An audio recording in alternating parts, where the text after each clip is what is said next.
Hey everybody, this is Jack. I'm here with a really cool trick to level up your hot surface models, using trim sheets to instantly make your design more attractive. So for this demo, I'm using this simple door piece. I just grabbed it from my tanker model, and I'll show you how something basic can look way better by just using trims. First, let's set up a quick base material. So I'm using Matrix Pro, you can find it in the description. Set the color to dark gray and hit generate. Alright, that looks good. Let me just reduce the roughness a bit, then copy the same material to this piece. Cool, that's pretty much done. Now let's do the magic. Go to face mode, select these faces here, and then press D to open the trim sheet menu. If you don't see this, it means you don't have DECALmachine installed, so make sure to get that add-on. By default, DECALmachine does come with some default trims, but you can find a lot of good ones online. I'll leave some of my favorite in the description. For this one, I'm using a trim sheet from a pack I got a while ago, still one of my favorite.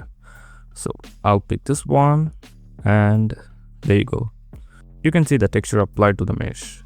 Now scroll your mouse wheel to switch orientation, vertical or horizontal.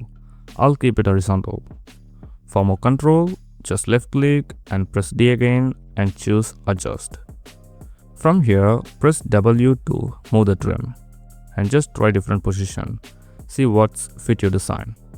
If you want to scale it, press S and resize it however you like. I'll make this a bit smaller.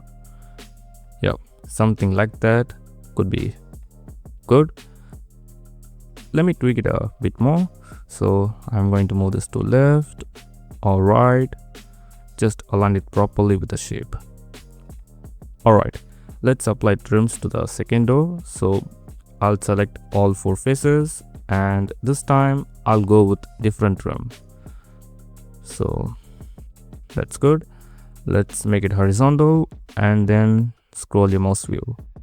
Now we need to adjust it, and let me see if I can find something interesting. Yep, this one looks insane. Kind of like a cage pattern. It actually fits the design really well, and you can already see how fast it works. Now one thing, you don't have to leave this way, because right now it's detail on the one side and flatter on the other. That looks off. So on this side, I select these faces over here.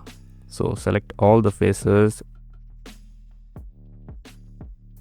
and then open the trim menu, and this time I would like to go with something like thinner.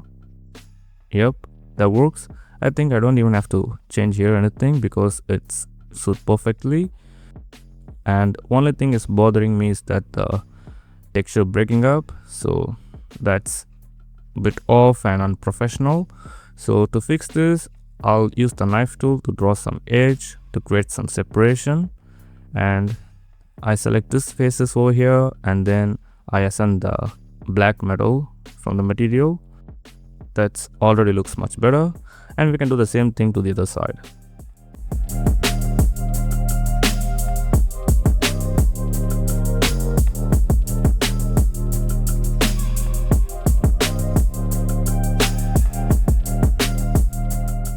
Now for the back, we don't have to leave this empty, but at the same time we don't have to over detail, because both options might ruin your design. So we need to find the balance. So I'll just reuse a similar trim, something that follows the pattern and keeps it clean. And let me adjust it and see if there is anything that I can find really minimal and match our model. Yeah, I think this one looks good. Now quick tip, if your trim has color but you want it to black and white version, it's really simple.